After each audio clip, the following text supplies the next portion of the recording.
Hey guys, it's Vinny from Vinny vs. Diesel. Today we're going to be working on this 1991 Dodge W250 with the 5.9 Cummins and the 5-speed gets right. We're going to be removing the VE pump, swapping out the head and plunger, and for context, we did piston rings, rod bearings, and whole new gaskets for the motor. And I don't want to have issues with the VE pump in the future, so I'm going to go ahead and do that. But before we do, I want to go ahead and show you guys our future projects and what we're going to be doing to them. Let's get to it. All right, so guys, this right here is going to be one of our future projects right here. It already has the NV4500 compound turbos, and I'm gonna go ahead and show you guys something that these never have. Well, none of them have them. You actually gotta fabricate the bracket too. It's a 2009 to 2024 steering gearbox, and I'll tell you what, overstock improved like 100% better. We were running the Redman, and so pretty much what I didn't like about it is you would hit a bump and it would pull you a little bit. So we went ahead and did that, and it doesn't pull anywhere. Now, under the hood, we're running the Banks twin ram intake because, you know, more airflow, more power. With that logic, I think we're making a lot of power. We're running the Scheid Lightning 12mm pump, 3200 RPM. It's a good pump. I'm happy with it. So here we got the ATS 3000 turbo, and it's also paired up with this ATS 5000, and I'll tell you what's responsive like that. Is it fast?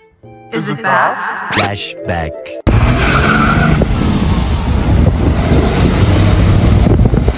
End of flashback. It's pretty fast.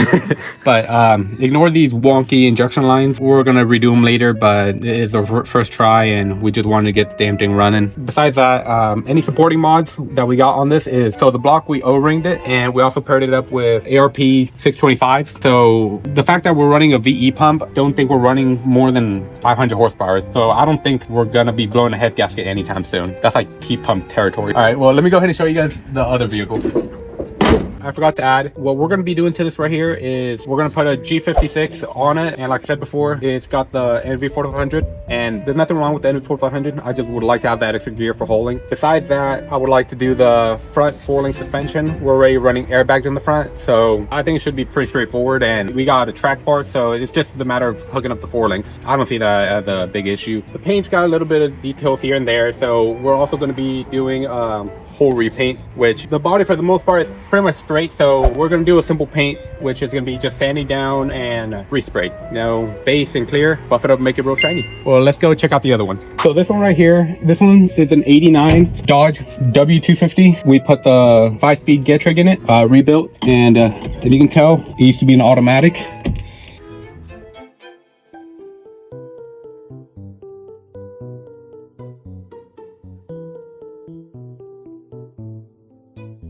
But let me go ahead and show you guys the motor. This one's pretty much stock for the most part.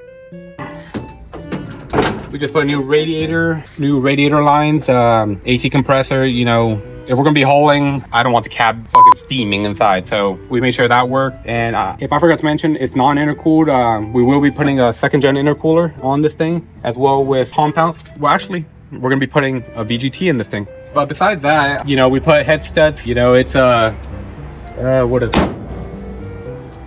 89, well, hell, almost, I think it's over a 30-year truck, so it needs a head studs. Flatbed, airbags in the rear. The only thing I don't like about this thing is the 24s. We're running on rubber band tires, and that's not ideal for hauling, so I will be trading these out, selling them, or just removing them completely and putting some 35s on 17s. But besides all that, I'm gonna go ahead and put a track bar in this thing, and we'll see how it goes after that. All right, guys, so we're back in the shop, and we're gonna start removing the VE pump. I've already started a little bit on it, but we're gonna go ahead and remove it right now, and we're just gonna show you guys the video after we're already done removing it, and we'll go from there and show you guys what we're gonna do to it.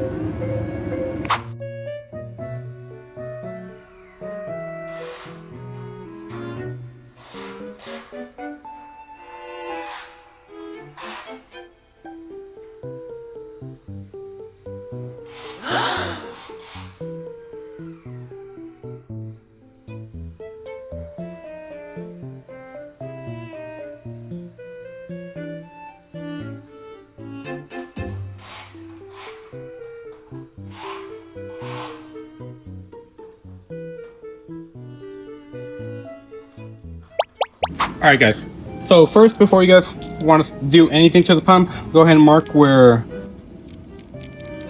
the tooth is. Alright, once you got that covered, preferably do it here to the left side so you guys can see where that's at. Alright, let me go ahead and back off the nut.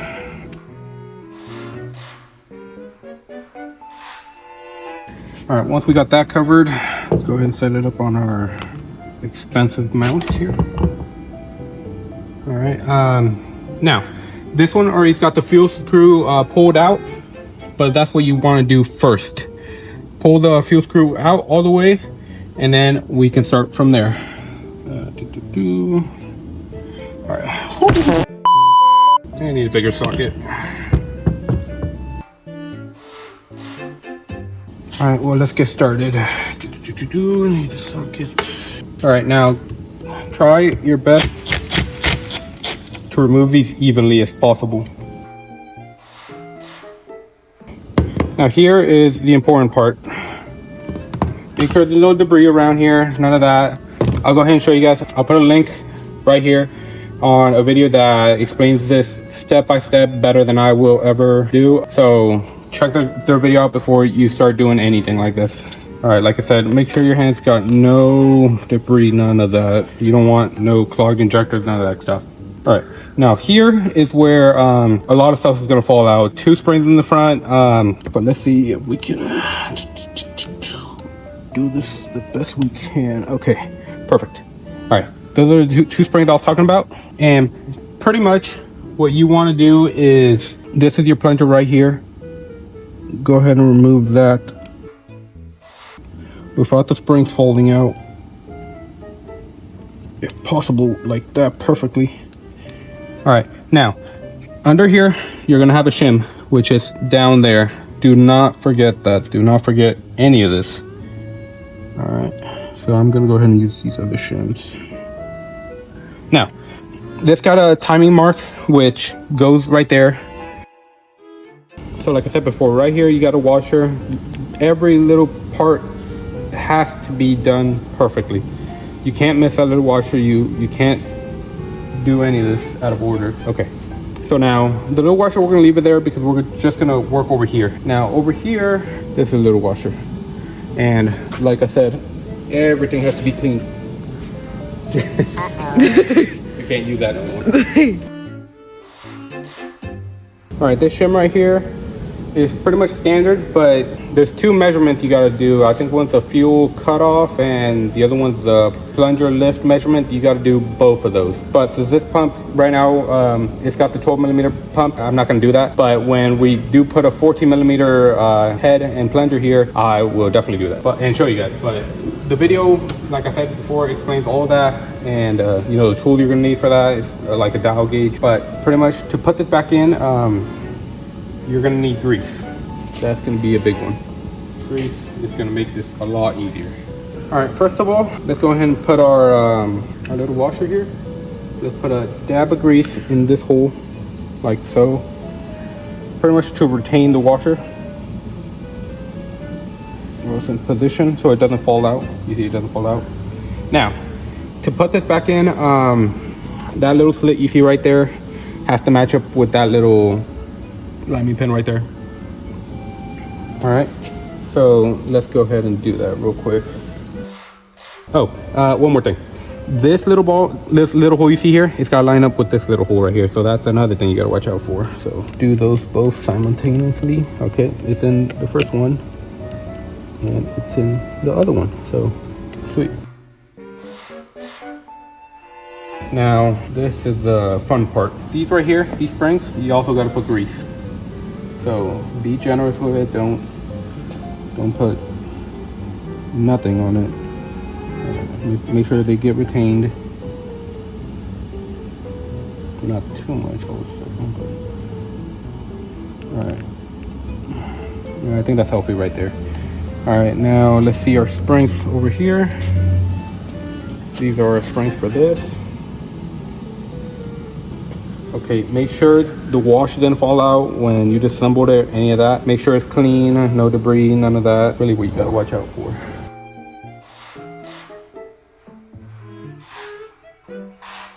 Any debris you might have, clean out the holes.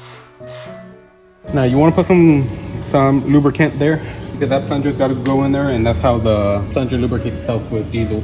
This is the trickiest part of the whole operation. We went ahead and swapped out the O-ring here, got it greased up. If you can tell, this is a little offset, so the spring's got to be a little offset. So let's check here. All right. It looks like this one's a little bit higher, like that. All right, and let's go.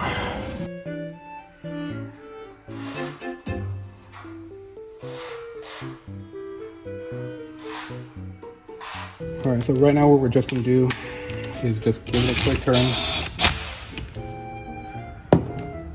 These pumps right here, the VE pump, if you want mechanical shut off, this right here is the mechanical shut off. You just put a tractor shut off on it. And this right here is your fuel shut off solenoid. What you do is just remove the spring and the plunger. I think I got them somewhere here.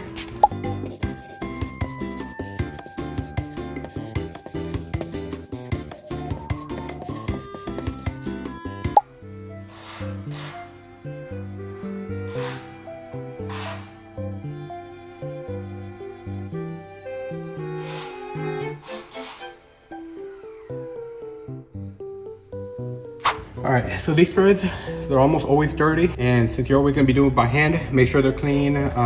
Make sure they can go in by hand. You don't want to go a million times with this tool right here. So go ahead and do that, and it'll go pretty smoothly.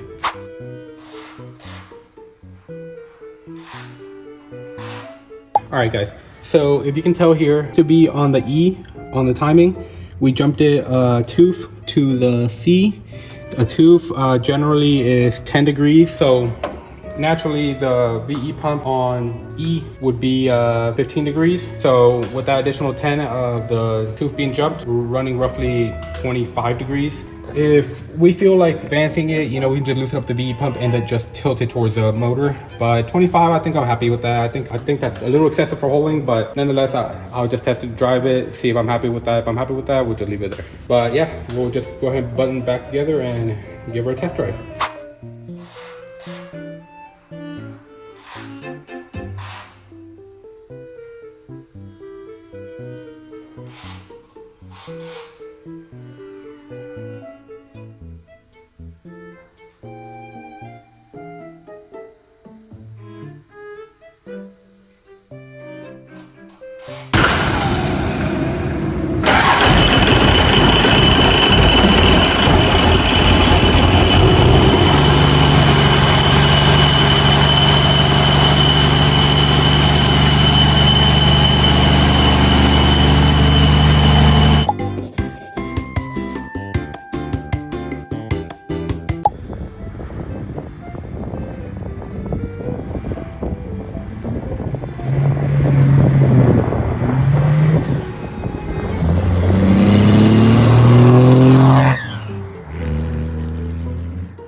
So guys, if you guys stuck to the end of the video, you guys saw that we swapped out the head and plunger on that VE pump.